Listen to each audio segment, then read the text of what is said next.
Hello everyone, in this video I'm going to show you how to remove users' accounts on Windows 11. So for you to do that, you have to click on the Windows Start button on your screen, then you type on the search bar at the top of the bar, then you click the search for Control Panel. On your PC, just click on this search bar right here, then search for Control Panel and click on Open.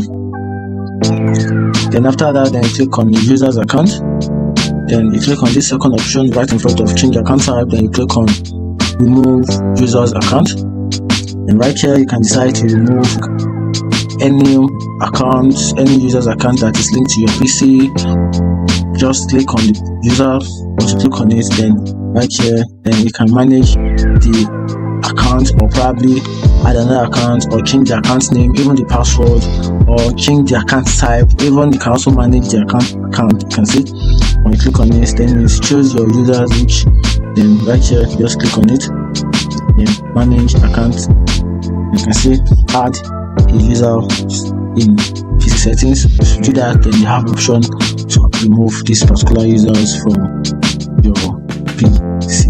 If you find the video helpful, like and follow for more. Thank you.